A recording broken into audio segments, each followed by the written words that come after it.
কোরআনুল কারীমের ৯ নম্বর সূরা সূরা আত-তাওবাহ নাজিল হয়েছে মদিনায়।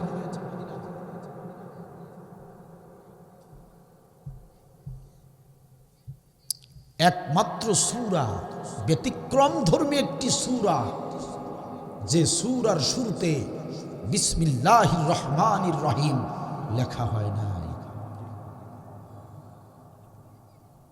কেন লেখা হয় নাই জানেন? এই সূরার শুরুতেই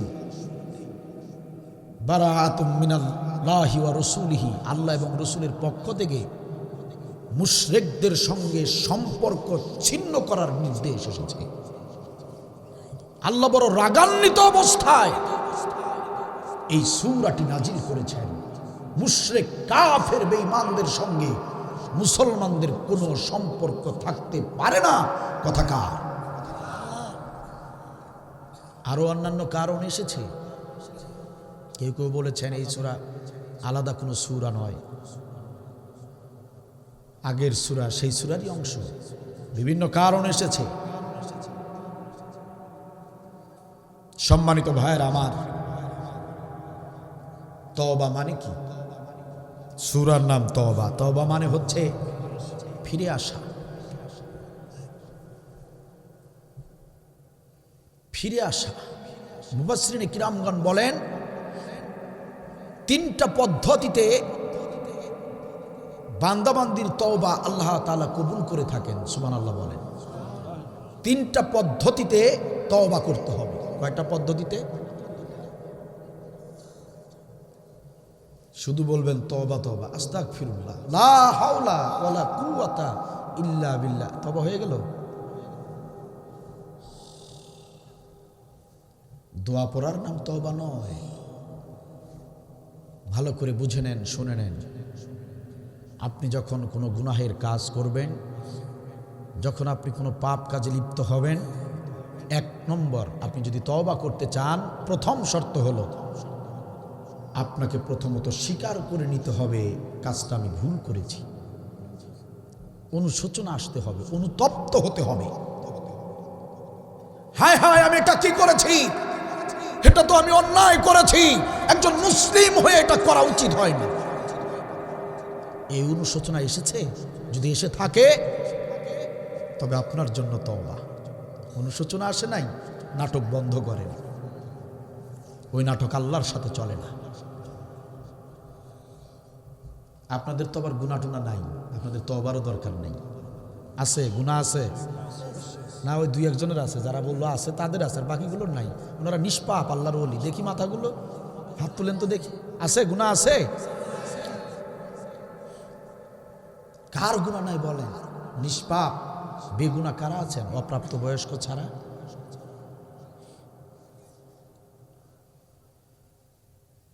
এক নম্বর শর্ত হলো প্রথমে অনুতপ্ত হতে হবে। ২ নম্বর শর্ত, যে কাজটা আপনি করেছেন ভুল কাজ, পাপ কাজ, ওই পাপ কাজে দ্বিতীয়বার, এই জীবনে দ্বিতীয়বার ওই কাজে যাওয়া যাবে অঙ্গীকার, নিজে নিজে সিদ্ধান্ত নিতে হবে ওই কাজে। ৩ নম্বর, ক্ষমা চাইতে হবে। কার কাছে?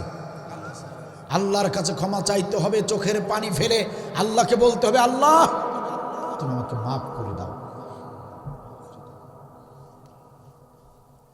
অনুতপ্ত হতে হবে, নিজেকে লজ্জিত হতে হবে, আল্লাহর কাছে ক্ষমা চাইতে হবে।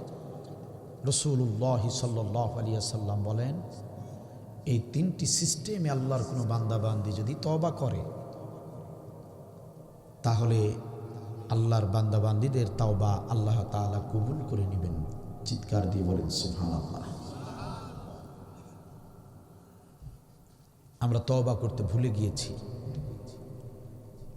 আমরা প্রতিদিন প্রতিক্ষণ গুনাহ করেই যাচ্ছি, কিন্তু তওবা করছি না।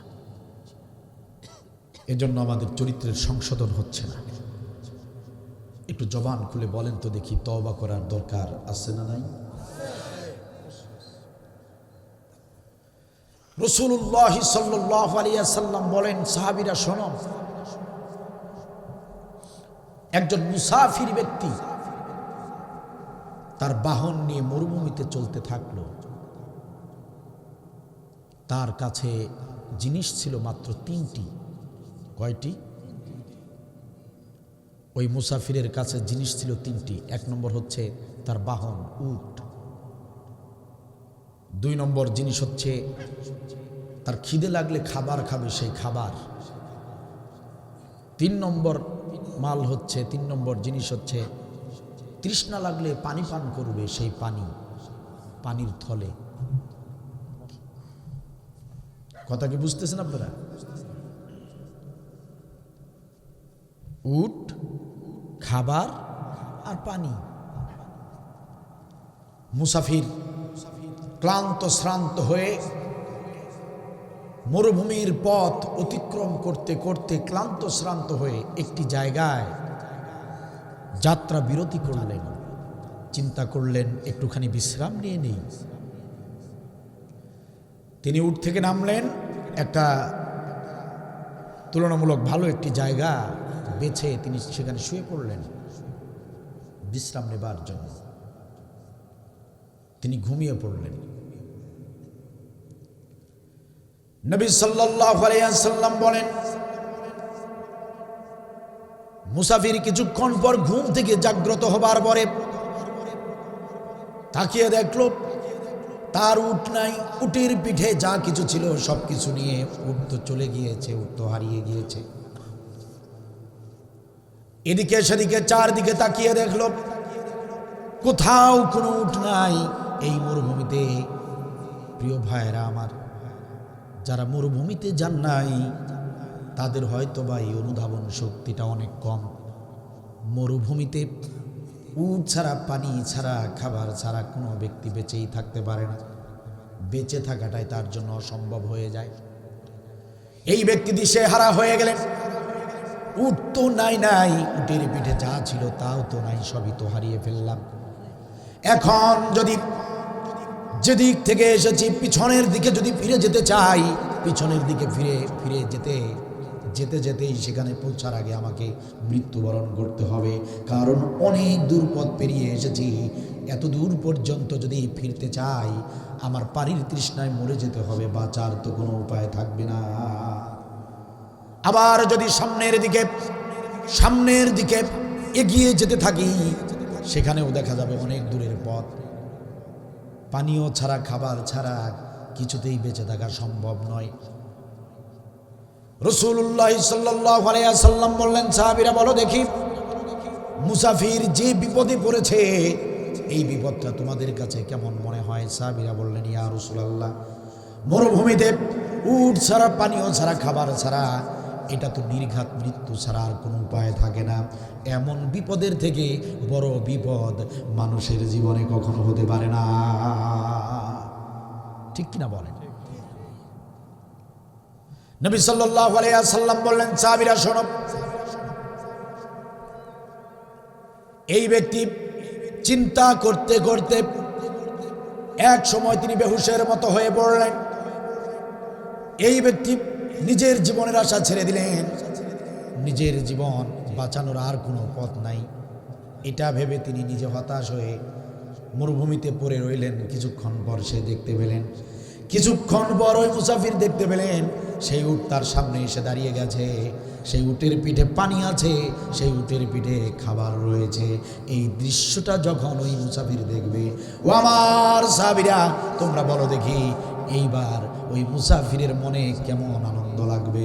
একটুখানি বলো দেখি, কেমন লাগবে বলো? যদি মুসাফির তার সেই উট, পানি আর খাবার ফিরে পায়, কেমন লাগবে? সাহাবীরা বললেন, ইয়া রাসূলুল্লাহ, ইয়া হাবিবাল্লাহ, ওই মুসাফির ব্যক্তি যদি তার হারানো সেই উট আর পানি আর খাবার যদি ফিরে পায়, ওই ব্যক্তির তো খুশির কোনো শেষ থাকবে না, সীমা থাকবে না। সে তো আত্মহারা হয়ে যাবে। ওই ব্যক্তির জন্য তার জীবনে এর চেয়ে বড় খুশির দিন আর হতে পারে না। সুবহানাল্লাহ বলবেন না? নবী বললেন, সাহাবীরা তোমরা ঠিকই বলেছ, সত্যিই বলেছ।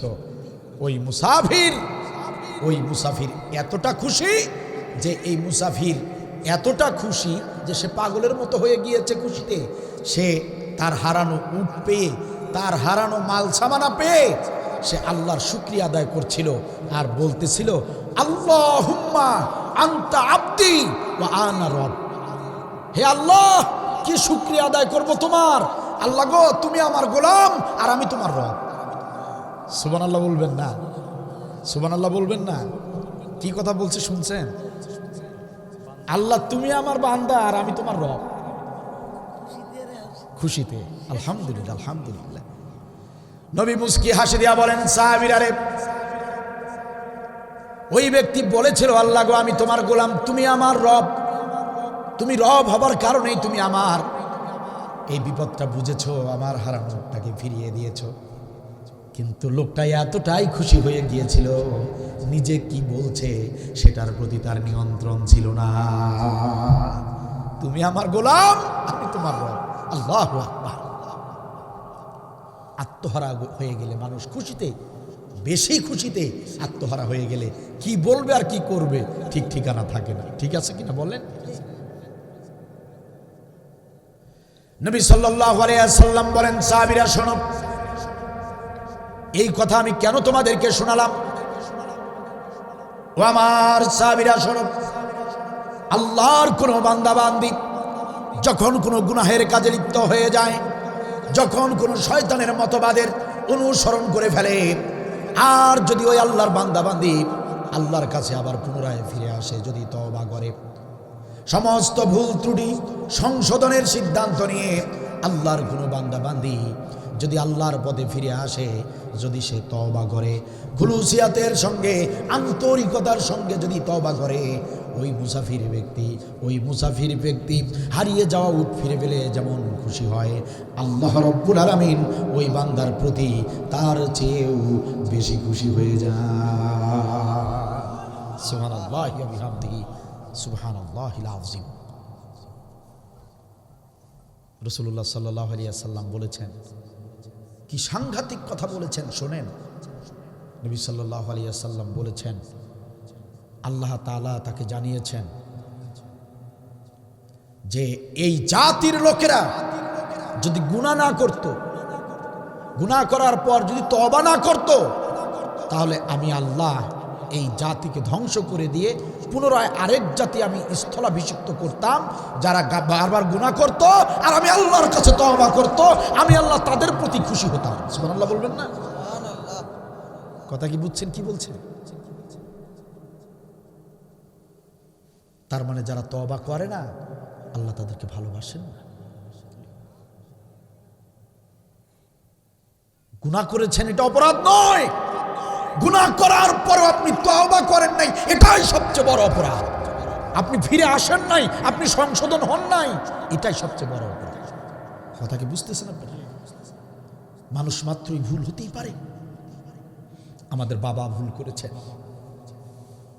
হযরতে আদম আলাইহিস সালাতু ওয়াস সালাম করেন নাই? কথা বলে না, করেন নাই? উনি কি ভুলের মধ্যেই ছিলেন?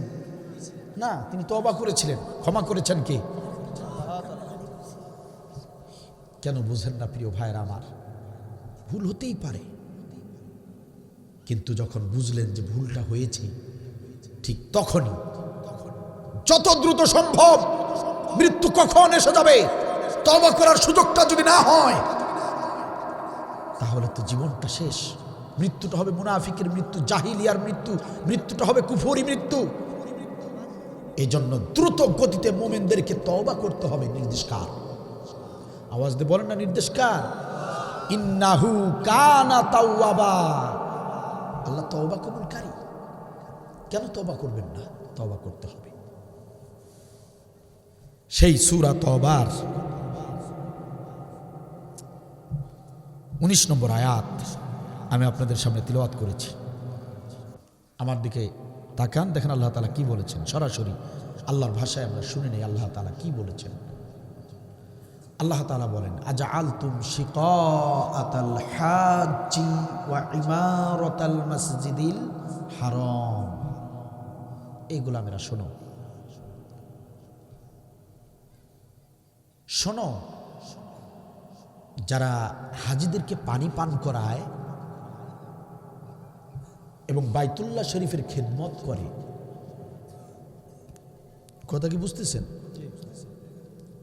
যারা হাজিদেরকে পানি পান করায় এবং বাইতুল্লাহ শরীফের খেদমত যারা করে তাদের মর্যাদা আর হচ্ছে কামান আমানা বিল্লাহি ওয়াল ইয়াউমিল আখিরি ওয়া জাহাদা ফি সাবিলিল্লাহ, আর যারা আল্লাহর প্রতি আখিরাত দিবসের প্রতি ঈমান আনার পর জাহাদা ফি সাবিলিল্লাহ দিন কায়েমের লক্ষ্যে যারা জিহাদ করে, লা ইয়াস্তাউনা ইনদাল্লাহ, আল্লাহর কাছে এদের মর্যাদা সম্মান এক নয়, সমান নয়। সুবহানাল্লাহ বলেন।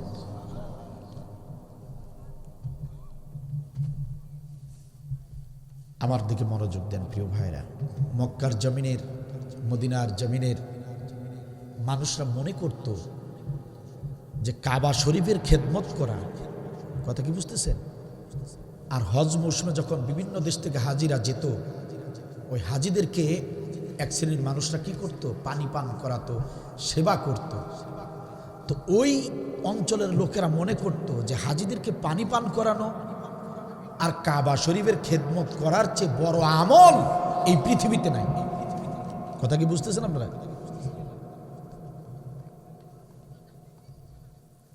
কাবা শরীফের খেদমত করা আর হাজিদেরকে পানি পান করানোর চেয়ে বড় আমল এই পৃথিবীতে হতে পারে না, এরকমটা কিছু লোকেরা ভাবত।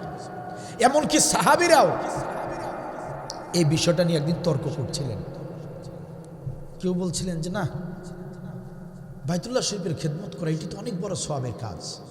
হ্যাঁ, অবশ্যই সওয়াবের কাজ। হাজিদেরকে পানি পান করানো এটাই তো সবচেয়ে বড় আমল। হ্যাঁ, ওটাও একটা বড় আমল, কিন্তু জিহাদের চেয়ে বড় নয়। কথা কি বুঝতেছেন আপনারা? আবার কিছু ছাই বললেন না, এটা আমাদের নবীর কাছ থেকে শুনতে হবে। আসলে বড় আমল কোনটা?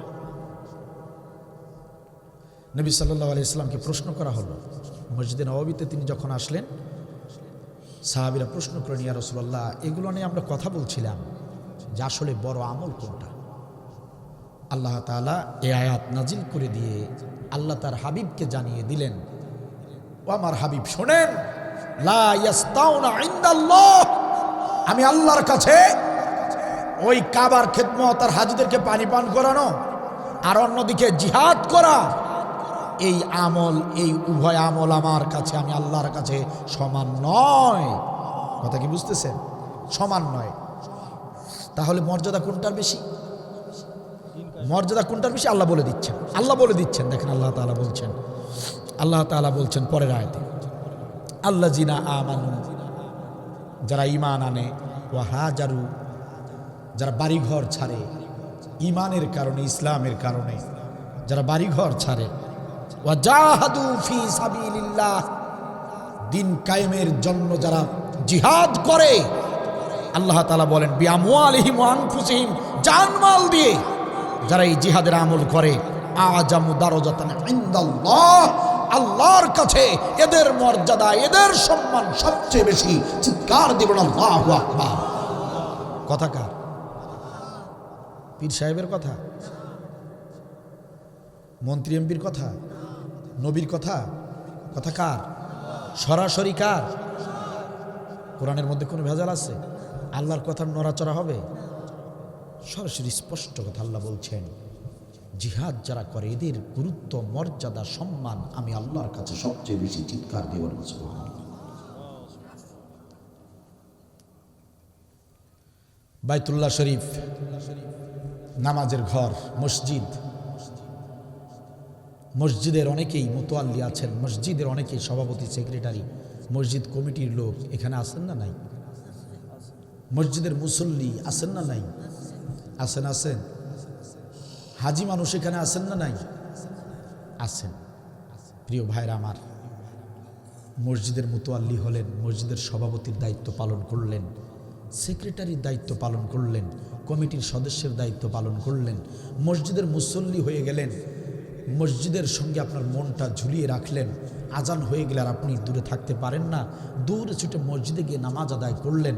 প্রিয় ভাই আমার, প্রিয় নামাজি ভাইরা, প্রিয় মসজিদের মহব্বতের ভাইরা, প্রিয় হাজি ভাইরা, এটা কি আপনাদের অবশ্যই এটাকে আপনাদের গুরুত্ব দিতে হবে না যে আল্লাহ তাআলা বলেছেন মসজিদের খেদমত, হাজিদের পানি পান করানো, এগুলোর চেয়েও বড় যে আমলটা দিন কায়েমের জন্য জিহাদ করা, আল্লাহর সুস্পষ্ট বক্তব্য, এই আমলটা করতে হবে, এই আমলটা বড় আমল। আল্লাহর এই নির্দেশটা বলেন তো দেখি ভাইরা, আপনাদেরও মানার দরকার আছে না নাই? শুধু নামাজ নিয়ে পড়ে থাকলেন, শুধু হজ যাকাত নিয়ে পড়ে থাকলেন, কিন্তু সবচেয়ে যে বড় আমলটা, সে আমলটাকে আপনি গুরুত্ব দিলেন না। মসজিদ সভাপতি হলেন, কিন্তু দিন কায়েমের কথা বললে আপনি রেগে যান। মসজিদ সেক্রেটারি আপনি, জালিমের শাসনামলে ইমামকে, খতিবকে হক কথা বলতে দেন নাই, বারবার চাপের উপরে রেখেছেন। দিন কায়েমের কথা বলা যাবে না, যা ইচ্ছা বলেন, রাজনীতির কথা বলা যাবে না, এমন কথা যারা বলেছেন মসজিদ কমিটির সভাপতি, সেক্রেটারি, দায়িত্বশীলরা একটা বার শুনে নেন কোরআনে আল্লাহ তাআলা কি বলছেন। আল্লাহ বলছেন ওরকম মসজিদের খেদমত করা। আপনার মসজিদ তো বাংলাদেশের মসজিদ, বাইতুল্লাহ শরীফ, কাবা শরীফ, মক্কার ওই কাবা শরীফের খেদমতের চেয়েও দিন কায়েমের জন্য জিহাদ করা আল্লাহর কাছে সবচেয়ে বড় আমল।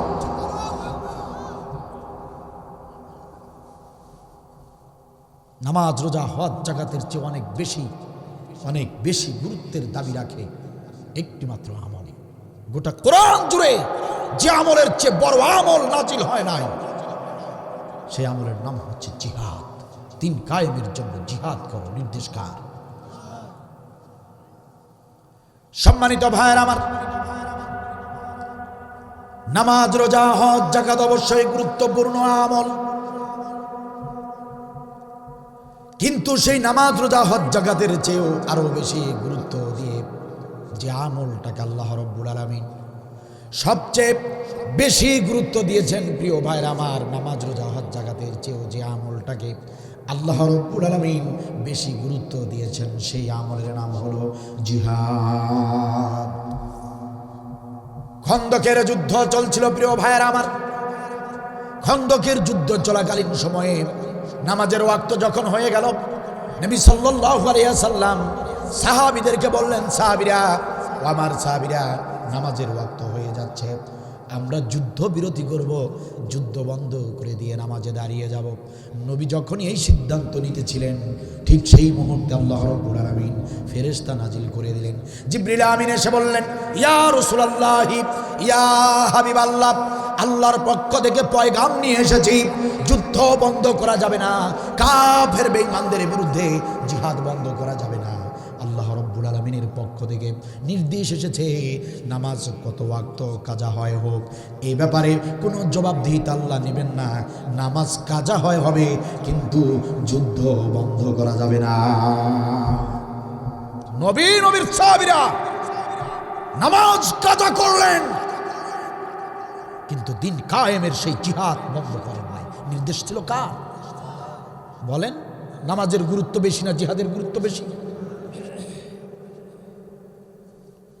প্রিয় ভাইয়েরা আমার, ইসলামের প্রথম যুদ্ধ হয় বদরের যুদ্ধ।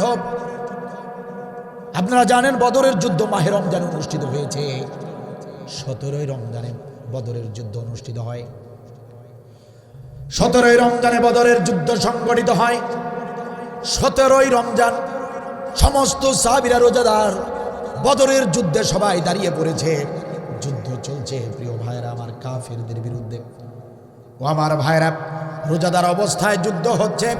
ঠিক দুপুরবেলা দ্বিপ্রহরের সময় বিশ্বনবী সাল্লাল্লাহু আলাইহি ওয়াসাল্লাম চিৎকার করে সাহাবীদেরকে বলতে লাগলেন, ও আমার সাহাবীরা শোনো, ইন্নাহু ইয়াউমু কিতাল ফা আফতারু, ইন্নাহু ইয়াউমু কিতাল ফি আফতারু। ও আমার সাহাবীরা শোনো, আজকে কিতালের দিন, আজকে লড়াইয়ের দিন, আজকে সংগ্রামের দিন, আজকে জিহাদের দিন। ফা আফতারু, সুতরাং তোমরা রোজা ভেঙে ফেলো। ঠিক দুপুরবেলা নবী নির্দেশ দিলেন, তোমরা রোজা ভেঙে ফেলো। ফা আফতারু, ইফতার করো, রোজা ভেঙে ফেলো।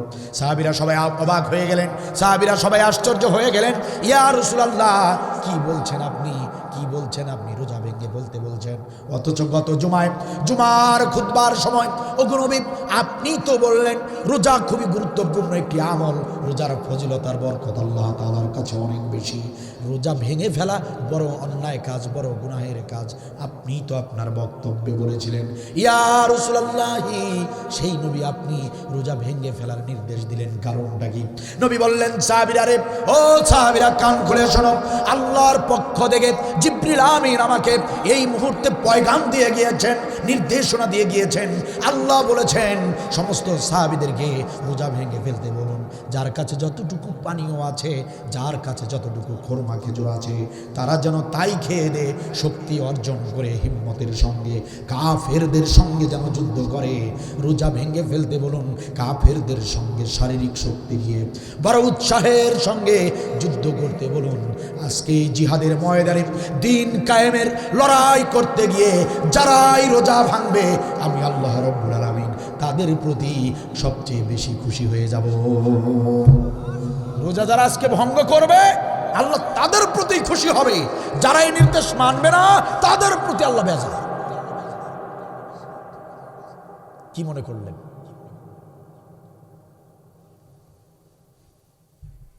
সাহাবীরা শোনো, এই যুদ্ধে যদি মুসলমানরা হেরে যায়, রোজা থেকে শারীরিক দুর্বলতা নিয়ে যুদ্ধ করতে গিয়ে হেরে যাবে, কাফেররা জিতে যাবে, তোমরা ইচ্ছা করলেও নামাজ আদায় করতে পারবা না, তোমরা রোজা রাখতে পারবা না। কারণ দিন যদি পরাজিত হয়ে যায়, দিন কায়েম যদি না হয়, কাফেররা যদি বিজয় অর্জন করে, তাহলে তোমার মসজিদ তারা রাখবে না, ভেঙে গুড়িয়ে দিবে। তুমি রোজা রাখতে পারবে না, তোমাকে এলাকা থেকে বের করে দিবে, কোনো আমল তুমি করতে পারবে না। এজন্য সবচেয়ে বড় আমল হলো দিন কায়েম করা। দিন কায়েম হয়ে গেলে প্রত্যেকটা আমল আপনি সুন্দর করে নিশ্চিন্তভাবে কায়েম করতে পারবেন, আমল করতে পারবেন। কিন্তু দিন যদি পরাজিত হয়ে যায়, মসজিদ থাকবে না, নামাজ থাকবে না, আপনিও থাকবেন না, কিসের দিন, কিসের আমল, কিসের ইমানদার?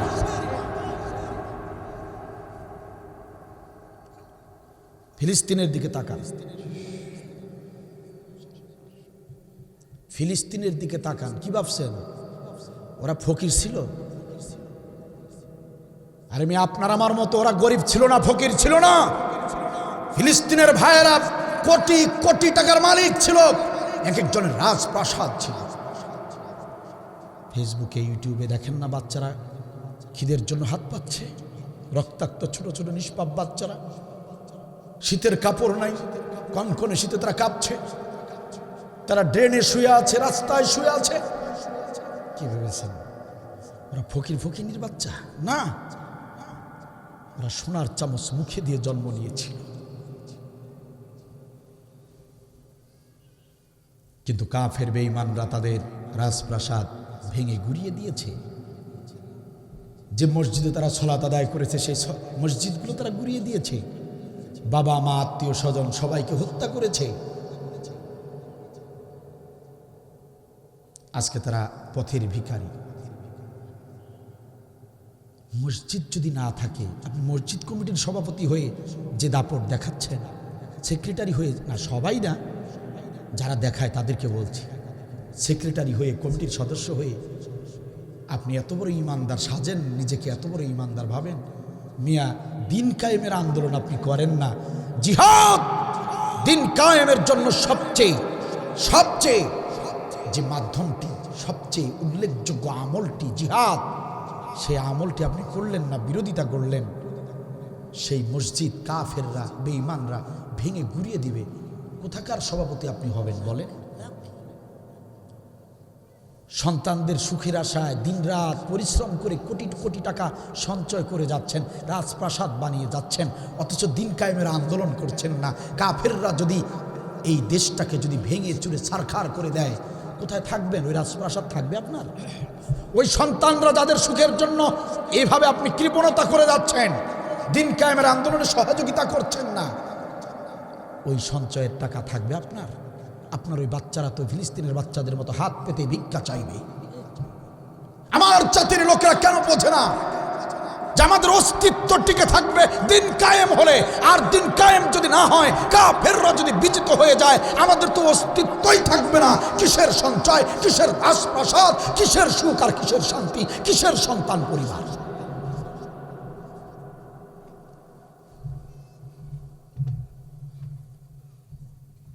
ঠিক কিনা বলেন?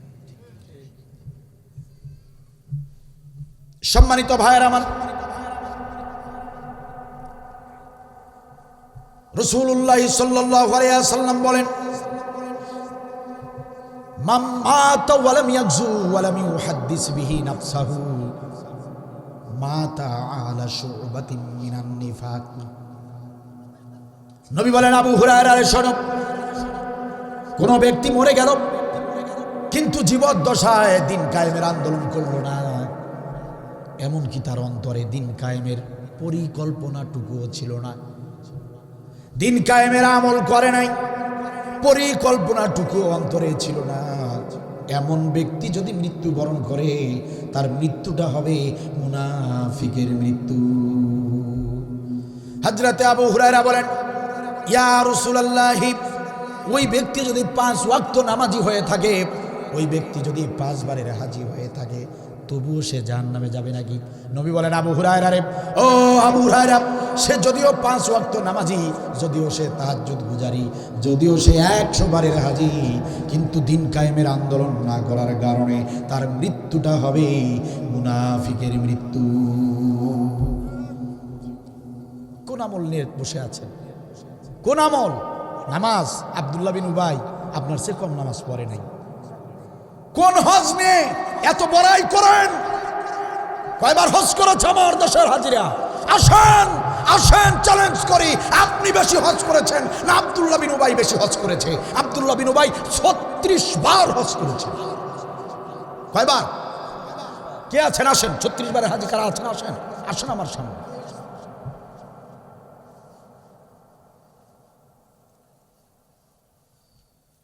ছত্রিশ বার হজ করলেন, 5 ওয়াক্ত নামাজ পড়লেন। আপনি কোন ইমামের পিছনে নামাজ পড়েন? সলিমউদ্দিন, কলিমউদ্দিন, আব্দুল বারী, এদের পিছনে আপনি নামাজ পড়েন? কোন নামাজের এত বড়াই করছেন? আপনার ইমাম সাহেব, আপনার মসজিদের খতিব গোপনে গোপনে জিনা করে নাই, এটার কোনো গ্যারান্টি আপনি দিতে পারবেন?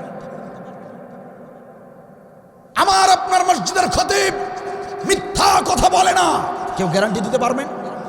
আপনার আমার খতিব সুযোগ পেলে ঘুষ খায় না, গ্যারান্টি দিতে পারবেন? আপনার আমার খতিব, আপনার আমার ইমাম, তারা দুশ্চরিত্র নয়, তাদের চরিত্র ফুলের মতো পবিত্র, গ্যারান্টি ওয়ারেন্টি কেউ লিখিত দিতে পারবেন? আলহামদুলিল্লাহ, আমাদের সমাজের ইমাম খতিবরা তুলনামূলক সাধারণদের চেয়ে অনেক অনেক ভালো চরিত্রের মানুষ, ঠিক কিনা বলেন? কিন্তু কেউ কি গ্যারান্টি দিতে পারবো? আপনি আমি যে ইমামের পিছনে নামাজ আদায় করি, সেই ইমামের চরিত্রের গ্যারান্টি আপনি আমি দিতে পারছি না। আর আব্দুল্লাহ বিন উবাই যে ইমামের পিছনে 5 ওয়াক্ত নামাজ আদায় করেছেন, তিনি নবীদের নবী, শ্রেষ্ঠ নবী, তিনি হলেন খুলুকিন আযীম, মহান চরিত্রের অধিকারী বিশ্ব নবী সাল্লাল্লাহু আলাইহি ওয়াসাল্লামের পিছনে দাঁড়িয়ে তিনি নামাজ আদায় করেছেন। কোথায় আপনার নামাজ আর কোথায় আব্দুল্লাহ বিন উবাইয়ের নামাজ? কপালে কালো দাগ ফেলছেন আর মনে করছেন জান্নাতে আপনি ঢুকেই গেছেন।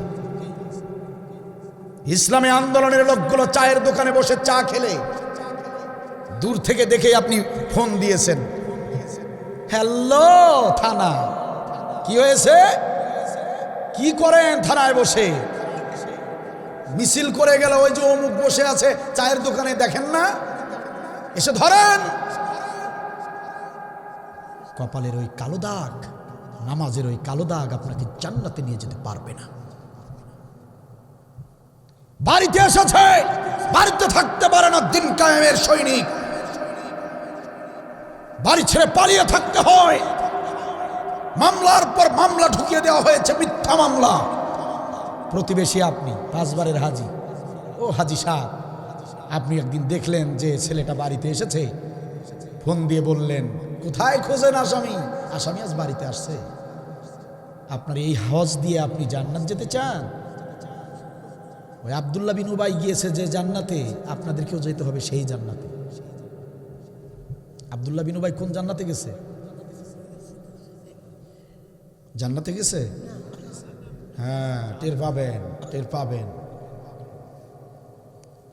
সম্মানিত ভাইয়ের আমার, খারাপ লাগছে আপনাদের। আপনারা ভাবছেন যে আমি খুনি হাসিনার কিচ্ছা কাহিনী নিয়ে বসবো। না ভাই, আমি তো আসলে জালিমদের কিচ্ছা কাহিনী করতে এখানে আসি নাই। জালিমদের বিরুদ্ধে এত বেশি বলে আর কি হবে এখন? জালিমের সময়ে জালিমের বিরুদ্ধে উচ্চস্বরে কথা বলেছি, যে কারণে কয়েকবার গ্রেপ্তার হয়েছি, জেল কেটেছি। আলহামদুলিল্লাহ, দিনের জন্য, ইসলামের জন্য জেল খাটা এটা সৌভাগ্যের কারণ। প্রসঙ্গ চলে আসলে জালিমদেরকে ছেড়েও কথা বলবো না ইনশাআল্লাহ, কিন্তু আমি চাই অপ্রাসঙ্গিক অযাচিত কথা না বলতে। জালিমদের নিয়ে বেশি কথা বলে কোরআনের মূল কথা যদি কম বলি, তাহলে তো আমার জাতির লোকেরা শিখবে কি, জানবে কি, মানবে কি। চাই কোরআন থেকে কিছু মৌলিক, কিছু গুরুত্বপূর্ণ কথাগুলো শুনুন। তাহলে জিহাদের আমলটা হলো আল্লাহর কাছে সবচেয়ে বড় আমল। নামাজ, রোজা, হজ, জাকাত, এগুলো আর জিহাদ এক পাল্লায় ওজন করা যাবে না। হযরত ওসমান রাদিয়াল্লাহু তাআলা আনহু থেকে বর্ণিত হাদিস,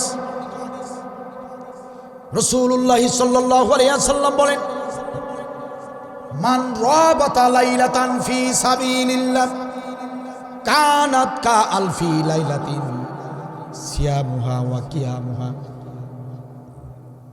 তিরমিজি শরীফের হাদিস। প্রিয় ভাইয়েরা আমার, মনোযোগ দিয়ে শোনেন।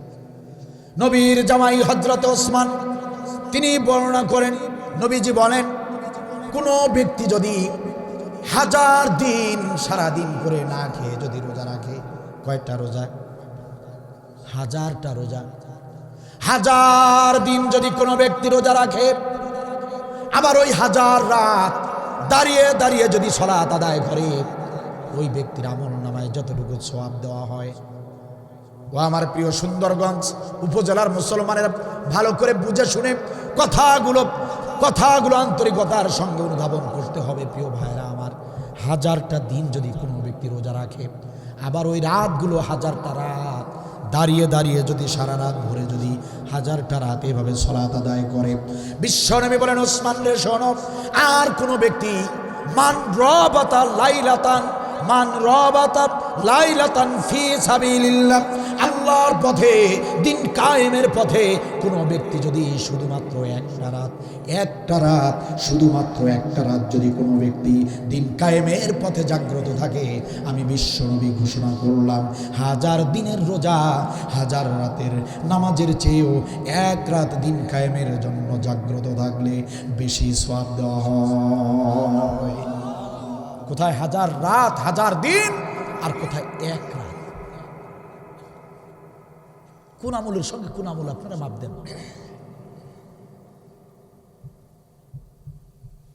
সেই দিন কায়েমের আমল আল্লাহর কাছে সবচেয়ে বেশি।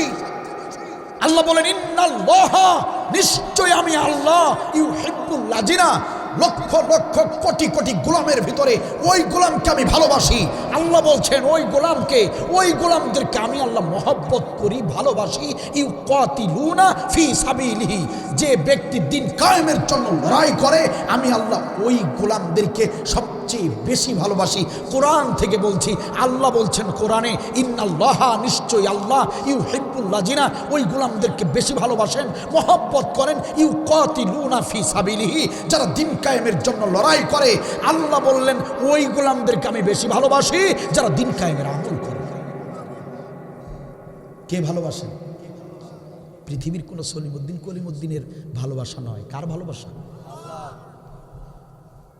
যাদেরকে আল্লাহ ভালোবাসেন। আল্লাহ বললেন, বিগত 16টি বছর আমরা দেখেছি এদেশের জালিম সরকার, হাসিনা সরকার, যারা আল্লাহর ভালোবাসা পেয়েছে, আল্লাহ যাদেরকে ভালোবেসেছেন, আল্লাহ যাদেরকে প্রিয় বলে ঘোষণা করেছেন, ওই জালিম সরকার তাদেরকে জঙ্গি বানিয়েছে। আমরা দেখেছি যারা এই জিহাদের কথা বলেছে, তাদের বিরুদ্ধে সন্ত্রাসী মামলা দেওয়া হয়েছে। আমরা দেখেছি যারা এই জিহাদের আন্দোলন করেছে, তাদের বিরুদ্ধে মিথ্যা সাক্ষী দেওয়া হয়েছে। যারা এই জিহাদের আন্দোলন করেছে তাদেরকে ফাঁসিতে ঝুলানো হয়েছে। যারা এই জিহাদের কথা বলেছে তাদের ওই বাজারের ব্যবসায় তালা ঝুলিয়ে দিয়েছে। যারা এই জিহাদের আন্দোলন করেছে তাদেরকে চাকরি থেকে বহিষ্কার করেছে। যারা এই জিহাদের কথা বলেছে তাদেরকে রাজাকার বলে গালি দিয়েছে। যারা এই জিহাদের আন্দোলন করেছে তাদেরকে মানবতা বিরোধী বলেছে। কিন্তু আমার আল্লাহ বলেন, ওরে নিজামী, ওরে সাইদি, ওরে কামারুজ্জামান, ওরে কাদের মোল্লা, ওরে মীর কাসেম আলী, সারা পৃথিবীর মানুষ তোমাদেরকে থু দিতে পারে, সারা পৃথিবীর মানুষ তোমাদেরকে রাজাকার বলতে পারে, কিন্তু আমি আল্লাহ বলছি ইন্নাল্লাহা ইউহিব্বুল লাজিনা, আমি আল্লাহ তোমাদেরকেই বেশি ভালোবাসি। কথা আমার নাকি আল্লাহ? সারা পৃথিবীর মানুষ আপনাকে থুতু দিতে পারে, আপনি যদি মোমেন হন আপনার কোনো যায় আসে না, কারণ আপনার উদ্দেশ্য হচ্ছে আল্লাহর সন্তুষ্টি, আল্লাহ খুশি। তো পুতুলের মা অখুশি হলে আপনার কি লস? পুতুলের মা আপনাকে রাজাকার বললে আপনার কি যায় আসে? যারা কোরআন বুঝেছে তারা এই জন্য শহীদের পথটাই বেছে নিয়েছে, শাহাদাতের পথটা বেছে নিয়েছে। তারা বুঝেছে সারা পৃথিবী আমাকে রাজাকার বলে মিথ্যা সাক্ষী দিয়ে ফাঁসিতে ঝুলাতে পারে, সারা পৃথিবী আমাকে খারাপ বলতে পারে, কিন্তু আমার আল্লাহ বলতেছেন ওরে নিজাবি ওয়ালা তাহিনু ওয়ালা তাহজানু, চিন্তা করো না। ফেরেশতা এসে বলেছে, ফেরেশতা এসে বলে ইন্নাল্লাযিনা ক্বালু রাব্বুনাল্লাহ সুম্মা ইসতাকামু তাতানাজ্জালু আলাইহিমুল মালায়েকা। ফেরেশতা এসে বলেছে ওরে সাইদি, ওরে নিজামি, আল্লাহ তাখাফু ওয়ালা তাহজানু, কিসের ভয় কিসের চিন্তা, ওয়া আবশিরু বিল জান্নাহ, আল্লাহর পক্ষ থেকে আমরা এসেছি তোমাদেরকে জান্নাতের সুসংবাদ দিতে। কি ভাবছেন এমনি এমনি হাসতে হাসতে কেউ ফাঁসির দড়ি গলায় নিতে পারে? আর কে আছে এমন 2 ঘন্টা পর তাকে ফাঁসিতে ঝোলানো হবে, ঘন্টা সময় পেয়েছে বলে ঘুমিয়ে যায়? এটা কি কোনো সাধারণ বিষয় মনে করেন আপনারা? কর্মকর্তা এসে বলেছেন হুজুর আপনি প্রস্তুতি গ্রহণ করেন, 2 ঘন্টা পর আপনার ফাঁসি। উনি বললেন 2 ঘন্টা? যে হ্যাঁ 2 ঘন্টা। তাহলে আমি একটু ঘুমিয়ে নেই। কি মনে করলেন এটা? আমি বললাম আর আপনারা শুনলেন, এতটুকুই না, বাসায় যান, ঘুমানোর আগে 1টা মিনিট ভাবেন, চোখটা বন্ধ করেন, মিয়া 2 ঘন্টা পর ফাঁসি, 2 ঘন্টা পর ফাঁসি, 2 ঘন্টা পর মৃত্যু। 2 মাস আগে যে ফাঁসির আসামিদেরকে বলা হয় 2 মাস পরে আপনার ফাঁসি, যেদিন শুনে সেদিন থেকে তাদের ঘুম নাই, ঘুম হারাম। চেঁচামেচি করে, চিৎকার করে, নিজের মাথা নিজেই দেয়ালে ঠুকে, নিজে আত্মহত্যা করে মরে যেতে চায়, বিভিন্ন কিছু খোঁজে। এজন্য ফাঁসির আসামিদের জেলখানায় তদারককারী রাখা হয়, যাতে করে কোনো কিছুতে নিজে আবার আত্মহত্যা না করে, আত্মহত্যা যাতে না করে নিজেরা। পরিবারের লোকরা আসলে গালাগালি করে, তোরা আমার কেউ না, দূর হয়ে যা, তোরা আমার কেউ না, তোরা আমার শত্রু, তোরা যদি আর কিছু টাকা খরচ করতি, জমি জমা সব বিক্রি করতি, তাহলে আমাকে ঠিকই ফাঁসির দড়ি থেকে বাঁচাতে পারতি, তোরা আমার কেউ না। এইভাবে গালাগালি করে ফাঁসির আসামিরা। কথা কি বুঝতেছেন? এরপরে যেদিন ফাঁসি সেদিন তো টেনে হিসড়ে তাদেরকে ফাঁসির মঞ্চে নিতে হয়। আর ইসলামী আন্দোলনের সৈনিকরা, তাদেরকে টানতে হলো না, হিসড়িয়ে নিয়ে যেতে হলো না। ঘুম থেকে উঠলেন, ফ্রেশ হলেন, ওযু করলেন, নামাজ আদায় করলেন, নামাজ পড়ে বললেন চলেন। যারা টেনে হিসড়ে নিয়ে যাবে তাদেরকে পিছনে ফেলে একাই হন করে চলছেন ফাঁসির মঞ্চে। কি ভাবছেন এমনিতেই এটা কখনো সম্ভব হতে পারে? কি ভাবছেন এমনিতে এটা হতে পারে কখনো? জল্লাদ বললেন মাথা নিচু করেন হুজুর। কেন? যে আমাদের কিছু নিয়ম কানুন আছে, ফাঁসিতে ঝোলানোর আগে জমটুপি পরানো হয়, কালো জমটুপি পরিয়ে দিব, তারপরে আপনার হাত পিছনে বেঁধে দিব, পা বেঁধে দিব, তারপরে ফাঁসি। হুজুর বললেন আরে জল্লাদ, মাথা নিচু করার অভ্যাসটা যদি থাকতো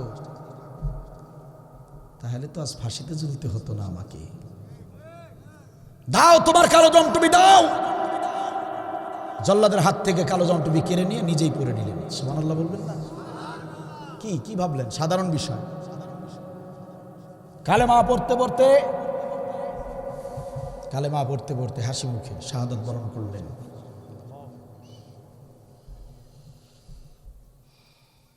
কি ভাবলেন? সাধারণ বিষয়। বর যখন বিয়ে করতে যায়, জীবনের প্রথম বিয়ে, দেখবেন একবার শিরোয়ানি পরে দুলাভাইকে বলে, দুলাভাই এটা কি মানাইছে, এটা ভালো লাগতেছে, কোনটা পরবো দুলাভাই, এটা পরবো না ওটা পরবো? বলে কি বলে না? আবার বেস্ট ফ্রেন্ড যেটা, সবচেয়ে ভালো বন্ধু যেটা, আর তুই এতক্ষণে আসলি, দেখতো কোনটা পরলে ভাল লাগে, এই পাঞ্জাবিটা পরলে ভাল লাগে নাকি এটা পরলে ভাল লাগে, দেখতো। 2-4 বার 5 বার পর্যন্ত একটা খুলে আরেকটা পরে। হয় কি হয় না? সিদ্ধান্ত নিতে পারছে না, বিয়ে বাড়িতে যাবো, কোনটা পরলে ভালো দেখা যাবে। বুঝতেছেন আপনারা? ইসলামী আন্দোলনের সৈনিক মাওলানা নিজামী রহমতুল্লাহি আলাইহি ছেলেকে ডেকে বলতেছে, ছেলে আমার বলো তো কোন পোশাকটা পরে গেলে ভালো হবে। ফাঁসির মঞ্চে যাচ্ছেন উনি, ছেলেকে জিজ্ঞেস করছেন কোন পোশাকে ভালো হবে। উনি কি ফাঁসির মঞ্চে যাচ্ছেন না বিয়ে করতে বর হয়ে যাচ্ছেন? কেমনে সম্ভব? এই জাতির লোকদেরকে ইসলামী আন্দোলন বুঝাতে গিয়ে, এই বাংলাদেশের মুসলমানদেরকে ইসলামী আন্দোলন বুঝাতে গিয়ে এখন আর কিতাবের প্রয়োজন হয় না। আবার এই বাংলাদেশের ইসলামী আন্দোলনের নেতাদের জীবন চরিত্র দেখলেই আমার দেশের মুসলমানদের ইসলামী আন্দোলন বুঝে যাওয়া উচিত। কারণ যা কিছু হয়েছে আমাদের চোখের সামনে হয়েছে। এরপরে ওই জাতির লোকেরা যদি ইসলামী আন্দোলন থেকে দূরে সরে যায়, আল্লাহি আল্লাহ নামের কসম করে বলছি, সামনে এই জাতির উপর আল্লাহর পক্ষ থেকে গজব অবতীর্ণ হবে, বাঁচার কোনো উপায় থাকবে না। মানুষের তৈরি মতবাদের পিছনে ছোটেন,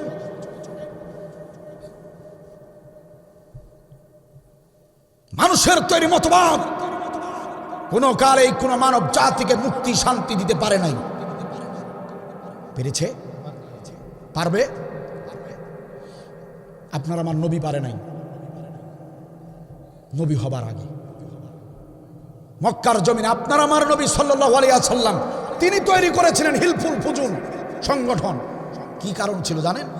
মক্কার জমিনের সুদ, ঘুষ, দুর্নীতি, অন্যায়, অশ্লীলতা সবকিছু তিনি দূর করবেন, মানুষদেরকে মুক্তি এবং শান্তি দিবেন।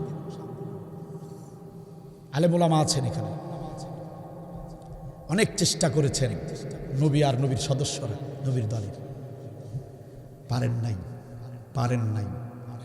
নবী পারলেন তখন কোরআন নাজিল হলো যখন, মক্কা থেকে হিজরত করলেন যখন, এই কোরআনের বিধান দিয়ে রাষ্ট্র পরিচালনা করলেন যখন, ব্যাস মদিনা নামের রাষ্ট্রটা সারা বিশ্বের মধ্যে সবচেয়ে শান্তির রাষ্ট্র প্রতিষ্ঠিত হলো তখন। তো যেখানে নবী কোরআনের আইন ছাড়া মানুষকে মুক্তি দিতে পারলো না, শান্তি দিতে পারলো না, ও তুমি মুজিবের মতবাদ, তুমি কোন মুজিব? তোমার মতবাদ দিয়ে কেমনে মানুষ মুক্তি পাবে, শান্তি পাবে? কথা বলেন না কেন? স্লোগান দেন, আমরা সবাই মুজিব সেনা, ভয় করি না বুলেট বোমা। স্লোগান দেন। মুসলমানের ঔরসে জন্ম যাদের, তারা এই স্লোগান দিতে পারে না।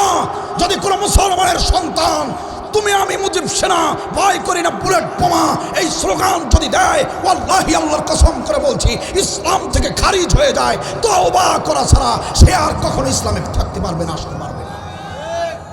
মুজিব সেনা আল্লাহ বানিয়েছে তোমাকে রসুল সেনা, আর তুমি হও মুজিব সেনা। তোমার মুজিবের চরিত্রের গ্যারান্টি আছে? জোর করে স্থপতি, স্বাধীনতার স্থপতি বানানো হয়েছিল, জোর করে জাতির উপরে জাতির পিতা তাকে বানানোর চেষ্টা করেছিল। জাতির পিতা ইব্রাহিম আলাইহিস সালামের পায়ের জুতার ফিতার মতো সম্মান মর্যাদা এরকম মুজিবের আছে কি? এরকম লক্ষ হাজার মুজিব এক হলেও ইব্রাহিম নবীর পায়ের আঙ্গুলের সমান হবে না। তাকে জাতির পিতা বানিয়ে দেশের মানুষদেরকে পথভ্রষ্ট করার বড় ষড়যন্ত্র তারা করেছিল, ঠিক কিনা? মেজর ডালিম এসে তো সব চিচিং ফাঁক করে দিয়েছে। দেশপ্রেমিক ছিলে, সে দেশপ্রেমিক ছিল নাকি দেশের শত্রু ছিল, মেজর ডালিম এসে তো সব বলে দিয়েছে। শুনেন নাই? শুনছেন? শুনেন নাই? আপনারা শুনেন না, আপনারা তা শুনবেন কেন? আপনারা ওই মোড়ে মোড়ে দোকানে গিয়ে হিন্দি সিনেমা দেখবেন, চায়ের দোকানদারকে বলবেন মিয়া লাগাও গান লাগাও মমতাজের গান। আপনারা এইগুলা তো শুনবেন না, দেখবেন না। আমি তো এমনি বলি না, বড় দুঃখে বলি, এই জাতির কপালে এমনি আগুন লাগে না। মেজর ডালিম সাংবাদিক ইলিয়াসের সঙ্গে লাইভ সাক্ষাতে এসেছিল ইউটিউবে। মেজর ডালিমের নাম তো আপনারা শুনেছেন। মেজর ডালিম বলেছে যে আমরা জানতাম না যে স্বাধীনতার নামে নেপথ্যে শেখ মুজিব ভারতের সঙ্গে কন্ট্যাক্ট করেছে, চুক্তি করেছে, এই দেশকে তাদের হাতে তুলে দিবে। আমরা জানতাম না, বিক্রি করে দিবে। পরে যখন আমরা জানলাম যে এই দেশটাকে শেখ মুজিব চূড়ান্তভাবে এই দেশটাকে বিক্রি করে দিচ্ছে ভারতের কাছে, সব কিছু কমপ্লিট, তখনই আমরা সেনা অভ্যুত্থান করলাম। তিনি একানন সেনা সৈন্যদেরকে সাথে নিয়ে তিনি বলেছেন তাকে ব্যক্তিগতভাবে ব্যক্তিগত কারণে কোনো কারণে মারা হয় নাই, দেশকে বাঁচানোর জন্য, স্বাধীনতাকে বাঁচানোর জন্য সেনা অভ্যুত্থান করে তাকে হত্যা করা হয়েছে। কথা কি বোঝা যায়? তিনি আরো বলেছেন স্বাধীনতার সময় কোন আলেমদের, ইসলামী আন্দোলনের যে আলেমদেরকে অপরাধী বানানো হয়েছে তাদের কোনো ধরনের অপরাধ ছিল না। তিনি বলেছেন আমরাও যদি বুঝতাম, আলেমরা যেটা বুঝেছিল আমরা যদি বুঝতাম, তাহলে আমরাও স্বাধীনতা করতাম না। যেটা আলেমরা বুঝেছিল, যেটা আলেমরা তখন বুঝে ফেলেছিল, এজন্য ইসলামী আন্দোলনের আলেমরা বলেছিল যুদ্ধের দরকার কি, যুদ্ধের দরকার নাই, নির্যাতন করছে এটা ঠিক, আমরা নির্যাতনের বিরুদ্ধে আন্দোলন করব, দেশ ভাগের আন্দোলন কেন করব? কথা কি বুঝতেছেন? এত সহজ জিনিসটা, আরে কি একটা দাগ লাগিয়ে দিয়েছে ইসলামী আন্দোলনে, কত বড় একটা অপবাদ দিয়েছে। প্রজন্মকে জানানো দরকার, এগুলো জানা দরকার। এখন চট্টগ্রামের, ভাই শুনুন ভালো করে, চট্টগ্রামের লোকেরা যদি বলে যে দেশ থেকে আলাদা হয়ে যাবে, কথা কি বুঝতেছেন? আপনারা কি বলবেন? চট্টগ্রামের লোকের পক্ষে আপনি? চট্টগ্রামটা আছে না, পার্বত্য চট্টগ্রাম, যেটা পাহাড়, ওরা আলাদা স্বাধীন হতে চায়, আপনারা রাজি আছেন? আপনারা কি বলবেন? যেগুলো সাইজ করা দরকার, কথা বলেন না কেন? যারা দেশপ্রেমিক তারা বলবে এটা হতে পারে না। চট্টগ্রামের কি সমস্যা, ওদের কি দাবি সেটা আমরা দেখি, কিন্তু দেশ ভাগ করে ওইটুক জায়গা আবার ওরা নিয়ে যাবে, কেন নিয়ে যাবে? দেশটা কি ওদের?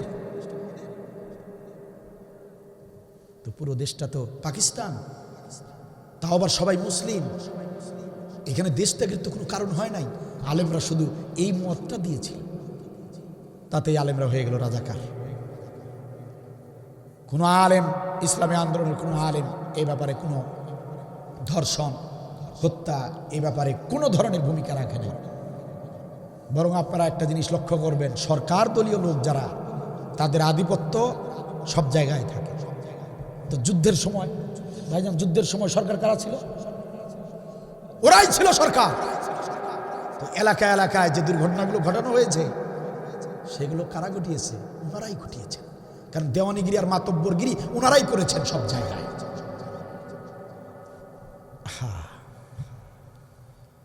কি কষ্ট, কি যন্ত্রণা। 3 লক্ষ মানুষের জীবন গিয়েছিল যুদ্ধে। মেজর ডালিম বলেন কয় লক্ষ? বলেন না কেন, কয় লক্ষ? তরুণ যুবকেরা ভালো করে শুনে নাও, 3 লক্ষ শহীদের বিনিময়ে দেশ স্বাধীন হয়েছে, 30 লক্ষ নয়। মেজর ডালিম বলে যে উনি যখন ঘোষণা করবে, ব্রিফিং দিবে, 3 লক্ষকে ইংরেজিতে উনি 3 মিলিয়ন বলে ফেললেন। কথা কি বুঝতেছেন আমার? 3 মিলিয়ন মানে হলো 30 লাখ। কথা বুঝেন নাই? 3 লাখ না বলে উনি বলেছেন 3 মিলিয়ন মানে 30 লাখ। ব্যাস, মুখ দিয়ে বের হয়েছে, ওটাই প্রেস, সমস্ত মিডিয়া ওটাই রেকর্ড করেছে, ওটাই ইতিহাস হয়ে গেল 30 লক্ষ। আরে কোন জাতি কার পিছনে ছুটেছে! সম্মানিত ভাইয়ের আমার,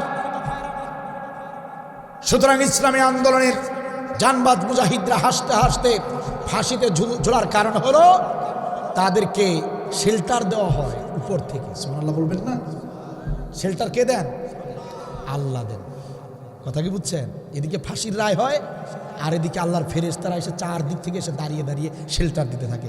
চিন্তা করো না, আরে হতাশ হয়েও না। তুমি কি জানো তোমাকে কোন জান্নাতে প্রবেশ করানো হবে? সুবহানাল্লাহ। সারা দেশে যখন সাহাবেকরা নাচানাচি করে,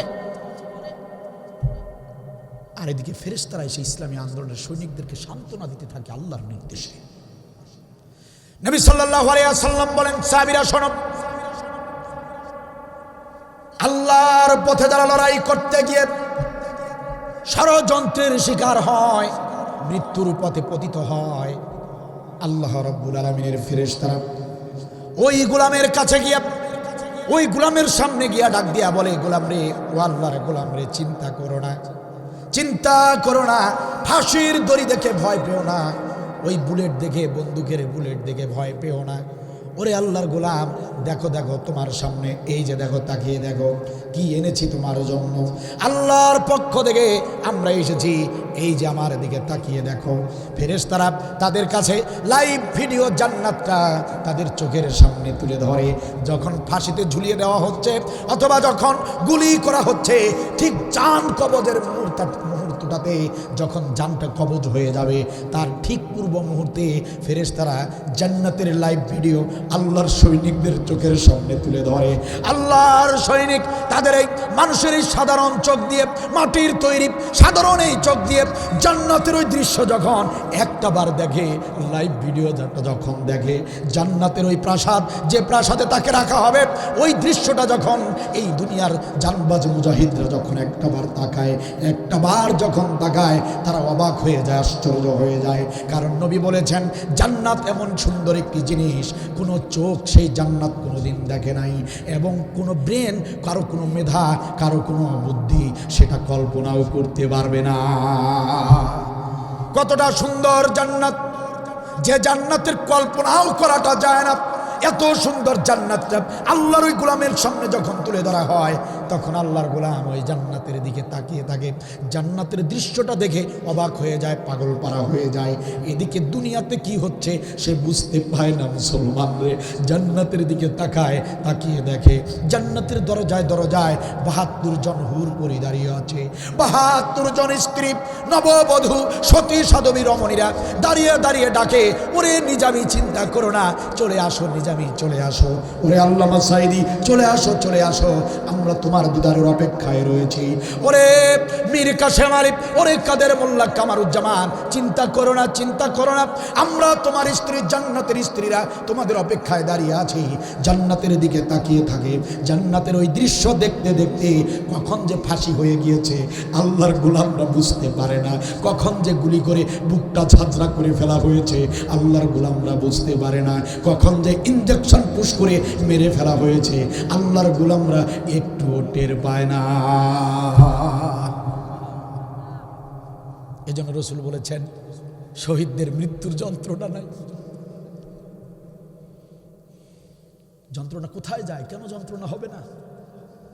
কারণ হলো তখন তাদের ওই মুহূর্তে সেন্স আল্লাহ রাখেন না, সেন্স চলে যায় জান্নাতে। শারীরিক সেন্স নাই, মন, মগজ, মস্তিষ্ক সব জান্নাতে চলে যায়। সুবহানাল্লাহ বলবেন না? সেই আমলকে অবহেলা করেন।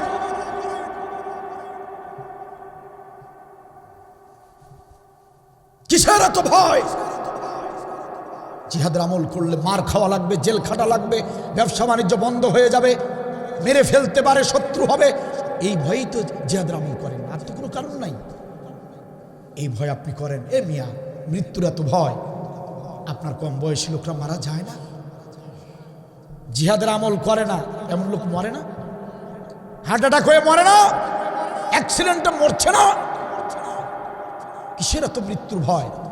তুমি যে মৃত্যুর ভয়ে জিহাদের কাছে যাচ্ছ না, তোমার ওই মৃত্যুটা তো এমনিতেও হতে পারে, হঠাৎ করে হতে পারো তো, কি পারে না? এই বিশ্বাসী যেহেতু নাই, তোমার তো ইমানই নাই, তোমার আবার জিহাদ কি, তোমার আবার নামাজ কি?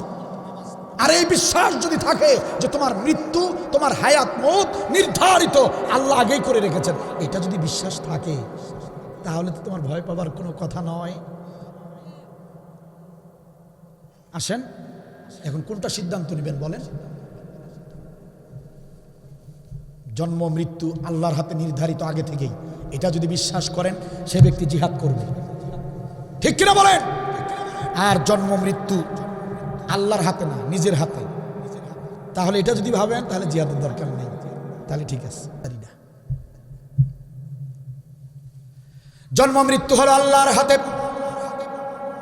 ও মুসলমান, আপনার যে বয়সে যে সময় মৃত্যু হবার কথা, সেই মৃত্যু আপনি ঘরের ভিতরেও হতে পারে, সেই মৃত্যু আপনার কিডনি রোগে হতে পারে, হার্ট অ্যাটাকে হতে পারে, সড়ক দুর্ঘটনায় হতে পারে।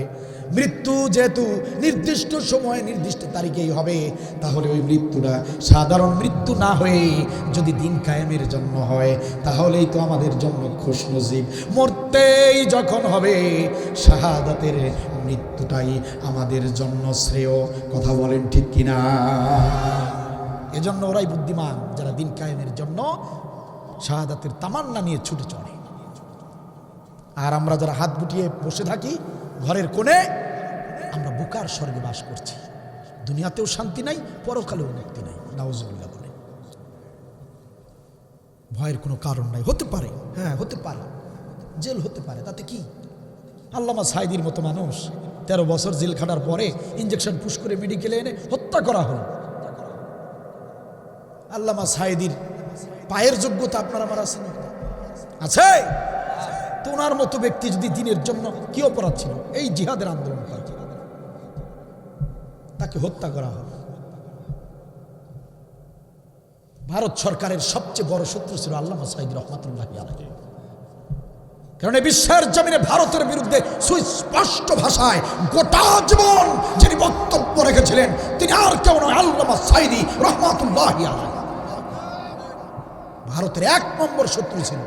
এই জন্য ভারত কিন্তু পুতুলের মাকে দিয়ে সর্বপ্রথম সাইদিকেই মেরে ফেলার চেষ্টা করেছিল, কিন্তু বারবার রিপোর্ট নিয়ে, তথ্য নিয়ে, রয়ের মাধ্যমে চেষ্টা করে বারবার তারা ব্যর্থ হয়েছে।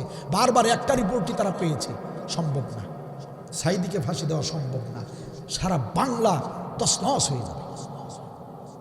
তারপরে একবার দিয়েছিল না, ফাঁসির রায় হয়েছিল, সেটা স্থগিত করানো হয় নাই, বাধ্য হয়েছে স্থগিত করতে।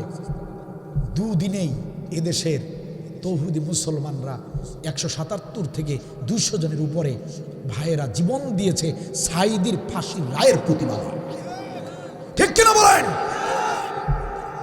সাইদিকে তারা আর ফাঁসি দিতে পারলো না, বললো আপাতত থাক, সময় সুযোগ বুঝে তাকে মেরে ফেলা যাবে, বাকিগুলোকে শেষ করো।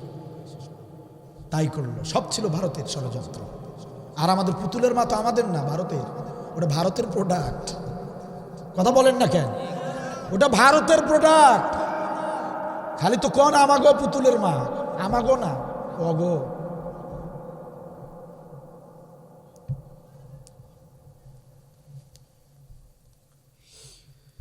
সম্মানিত ভাইয়ের আমার, এরপরে শেষ সময়ে ভারতের ইশারায়, ভারতের নির্দেশে আল্লামা সাইদিকে শান্তশিষ্ট পরিবেশে একসময় একটা দিনে তাকে মিথ্যা কথা বলে জেল থেকে মেডিকেলে এনে ইঞ্জেকশন পুশ করে তাকে হত্যা করা হলো ঠান্ডা মাথায়। কি অপরাধ এই আমল! এই জন্যই তো আল্লাহ এই আমলের গুরুত্ব মর্যাদা বাড়িয়ে দিয়েছেন, কারণ এই আমলে জীবন নাশের আশঙ্কা আছে। যে কাজের যত বেশি রিস্ক, যে কাজটা যত কঠিন, সেই কাজের পুরস্কার তত বেশি। এটা তো জানেন।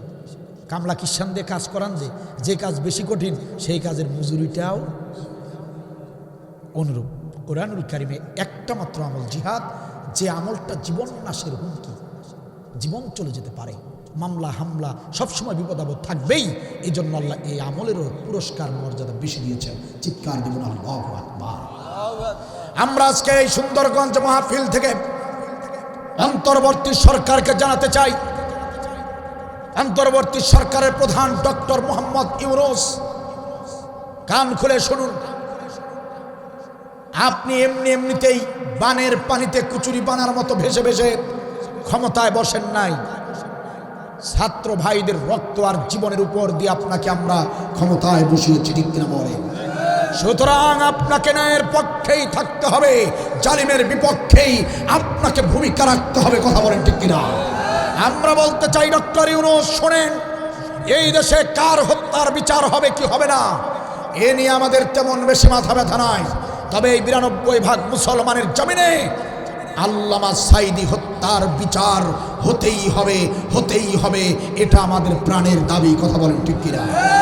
আমরা বলতে চাই, ডক্টর ইউনূস খান খুলে শুনুন, আল্লামা সাঈদী হত্যার সঙ্গে যারা জড়িত একটা আসামিও যেন বাংলাদেশ ছেড়ে পালিয়ে হিন্দুস্তানে যেতে না পারে, এ ব্যাপারে আপনাকে সোচ্চার থাকতে হবে। কথা বলেন ঠিক কিনা? আমরা বলতে চাই, আল্লামা সাঈদী হত্যার সঙ্গে জড়িত ব্যারিস্টার সুমন ওই কুলাঙ্গার যেন জামিনে মুক্তি না পায়, এ ব্যাপারে আপনাকে ভূমিকা রাখতে হবে। আমরা বলতে চাই, আল্লামা সাঈদীকে যে ডাক্তারের তত্ত্বাবধানে রাখা হয়েছিল, ওই ডাক্তার জামান কিছুতেই যেন বাংলার জমিন ছেড়ে পালিয়ে হিন্দুস্তানে যেতে না পারে, এ ব্যাপারে আপনাকে দায়িত্বশীল ভূমিকা রাখতে হবে। আমরা স্পষ্ট ভাষায় জানাতে চাই, আল্লামা সাঈদী হত্যার আসামিরা যদি পালিয়ে ভারতে চলে যায়, আল্লামা সাঈদী হত্যার আসামিরা যদি এভাবে বেঁচে যায়, আমরা চুপ করে বসে থাকবো না। আল্লামা সাঈদী হত্যার বিচারের দাবিতে আমরা প্রয়োজনে কৃষি ক্ষেত ছেড়ে দিয়ে, বাড়িঘর ছেড়ে দিয়ে রাজপথে যেতে বাধ্য হব। আল্লামা সাঈদী হত্যার দাবিতে প্রয়োজনে আমরা চাকুরি বাকুরি ব্যবসা বাণিজ্য তালা দিয়ে আমরা সারা বাংলার জমিনে দাও দাও করে আগুন জ্বালাবো, প্রয়োজনে রক্ত দেব। আমরা সেদিন আল্লামা সাঈদী হত্যার বিচার না হওয়া পর্যন্ত কেউ বাড়িতে ফিরবো না, আমরা কেউ বাড়িতে ফিরবো না। কারা কারা রাজি আছো? দুহাত তুলে আল্লাহকে দেখা। মাশাআল্লাহ, জাযাকাল্লাহু খায়র। আল্লাহ তাআলা কবুল করুন।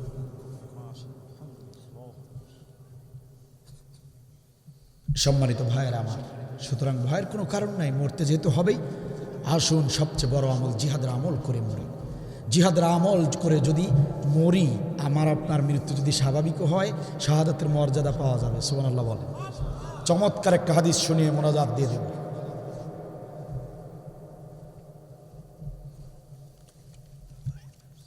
চমৎকার একটা হাদিস শুনুন। আজকের আদায় করে কি হবে, লোকজন নাই, আর আদায় তো হয় দ্বিতীয় দিন। তারপরেও যাই হোক, বলছেন যখন ইনশাল্লাহ এনারা উঠবে না, যাবে না ইনশাল্লাহ, যতটুকু পারেন সামর্থ্যের আলোকে কালেকশন দিবেন তো ইনশাল্লাহ? দেবেন না? মন খারাপ আপনাদের, বক্তার চেহারা তো ভালো না, এই জন্য নাকি? চেহারা যাই হোক, আলোচনা ঠিক আছে। সম্মানিত ভাইয়ের আমার, দেখেন রাসূলুল্লাহ সাল্লাল্লাহু আলাইহি ওয়াসাল্লাম কি সুন্দর হাদিস শুনিয়েছেন, বড় মজার হাদিস শুনেন। রাসূল সাল্লাল্লাহু আলাইহি ওয়াসাল্লাম বলেন, সাহাবীরা শোনো, দিন কায়েমের আন্দোলন যারা করবে আর অন্তরে যদি শাহাদাতের তামান্না থাকে, দিন কায়েমের আন্দোলন যারা করবে আর যদি সে মনে মনে নিয়ত করে, আল্লাহ তুমি আমাকে শহীদ মৃত্যু দিও, এই আশা নিয়ে যারা দিন কায়েম করে, ওই ব্যক্তি যদি ঘরের ভিতরে মারা যায়, ওই ব্যক্তি যদি জ্বরের ভিতরে মারা যায়, অথবা ওই ব্যক্তি যদি নিজের ঘরের দরজার সঙ্গে ধাক্কা খেয়ে হোঁচট খেয়েও যদি মারা যায়, আমি বিশ্বনবী ঘোষণা করলাম তার মৃত্যুটা শাহাদাতের মর্যাদা দেওয়া হয়। আরে কোথায় পাবেন এমন আমল? কোথায় পাবেন? সাধারণ মৃত্যু, স্বাভাবিক মৃত্যু হবে ঘরের ভিতরে, তবুও শাহাদাতের মর্যাদা পাবেন। কোথায় পাবেন এমন আমল? একটা আমল দেখান, জিহাদ ছাড়া একটা আমল আমাকে দেখান কোরআন থেকে। আমরা তো এই আলোচনাগুলো করলে এক শ্রেণীর মুসল্লিরা সমালোচনা করে। আসছিল আব্দুল বারী নামের এক বক্তা আসছিল, কিসের ওয়াজ কিসের নসিহত, এই সারাটা ওয়াজে শুধু রাজনীতি করে গেছে। আবার আরেকজন চা খাবে আর গল্প করবে। আরে একটা হুজুর আসছিল কালকে, কি এর বাড়ি টাড়ি কি যেন নাম, আসছিল ভোট চাইতে আসছিল। আমার এই জাতির লোকদেরকে বুঝাতে পারলাম না কেন যে এত বলি দিন কায়েমের আন্দোলন করুন, কেন যে বলি সেটা বুঝুন, দেখুন কোরআন হাদিসে কিভাবে এসেছে জিহাদের কথা। নামাজের কথা 82 বার এই কোরআনে, নামাজের কথা 82 বার, রোজার কথা 14 বার, হজ্জের কথা মাত্র 1 বার, যাকাতের কথা 34 বার। দিন কায়েমের জন্য জিহাদ করতে হবে নির্দেশ এসেছে 917 বার। 917 বার। তুমি মিয়া যত বড় ব্যবসায়ী হও, ইসলামী আন্দোলন যদি না করো তুমি জাহান্নামী। কথা আমার নয়, আল্লাহর কোরআন সাক্ষী। তুমি যত বড় প্রধানমন্ত্রী হও, যত বড় চাকরিজীবী হও, তুমি যত বড় লিডার হও, ইসলামী আন্দোলন বাদ দিয়ে তুমি মানুষের মন গড়া মতবাদের দল যদি করো, আর কোনো পাপের প্রয়োজন হবে না। বিশ্বনবী বলেন, রাজুলুন ফারিকুল জামাত, বিনা হিসেবে মুসলমান জাহান্নামে যাবে। রাজুলুন ফারিকুল জামাত, যে ব্যক্তি ইসলামী আন্দোলন থেকে বিচ্ছিন্ন ছিল, ইসলামী দল থেকে বাহিরে ছিল, ওই ব্যক্তি বিনা হিসাবে জাহান্নামে যাবে, বাঁচার কোনো উপায় নাই। সূরা মুহাম্মদ খুলে দেখেন। বলবেন যে হুজুর হাদিসে ভেজাল, হাদিস বাদ দেন।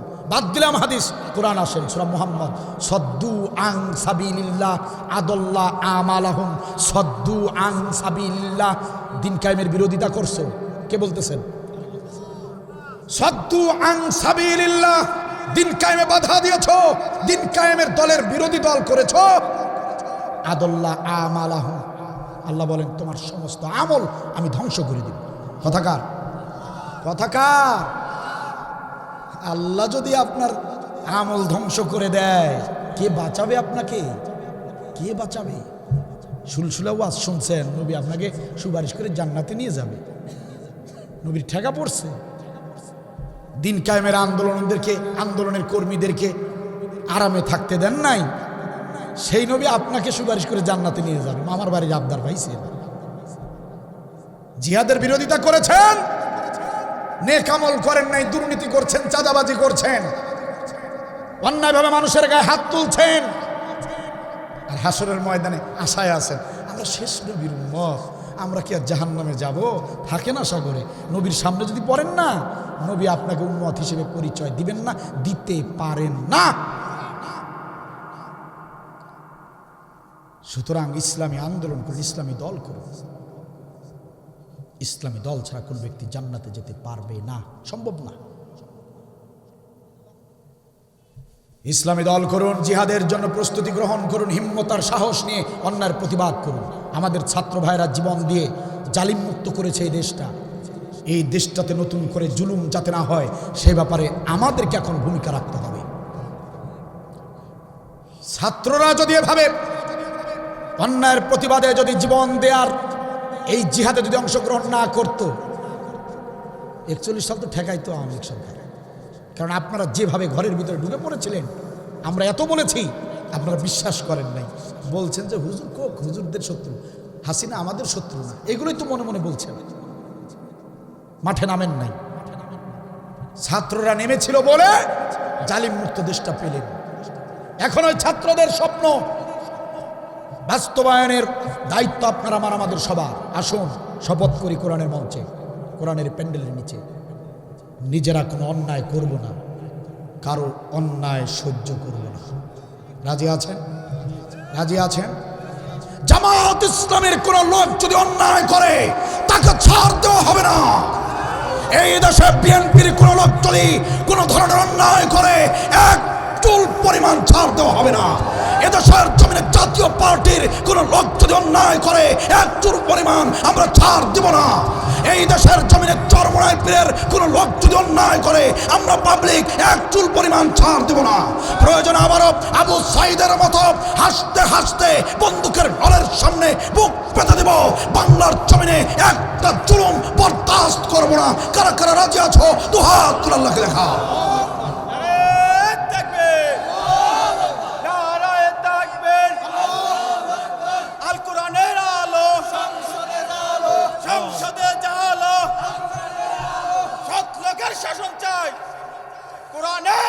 মাশাআল্লাহ, মাশাআল্লাহ, জাযাকাল্লাহু খায়র। হাত নামান। আল্লাহ তাআলা ইসলামী আন্দোলনের মাধ্যমে সম্মিলিতভাবে ঐক্যবদ্ধ হয়ে দিন কায়েমের প্রচেষ্টা করার আল্লাহ তাআলা আমাদেরকে দান করুন, তৌফিক দান করুন। বলেন আমিন। গান নাই, ফান নাই, কমেডি নাই, হাসাহাসি নাই, নাচানাচি নাই, অনেক কষ্ট করে ধৈর্য ধরে আপনার আলোচনা শুনলেন। এই জন্য আপনাদের জন্য আমি প্রাণ খুলে দোয়া করছি, আল্লাহ তাআলা ইহকালীন পরকালীন কল্যাণ আপনাদেরকে দান করুন। মুত্তাকিন মুহসিনিন বান্দা হিসেবে আপনাদেরকে কবুল করুন। কর্তৃপক্ষ আমার মতো গুনাহগার অদম এরকম একটা গোলামকে আলোচনা করার সুযোগ দিয়েছেন, এই জন্য তাদের প্রতি আমি কৃতজ্ঞতা প্রকাশ করছি। সবার জন্য দোয়া করে আলোচনা শেষ করছি। আলোচনা শেষ করার আগে আপনাদের কাছে অনুরোধ জানাচ্ছি, আপনারা জানেন বিশাল আয়োজন তারা করেছেন।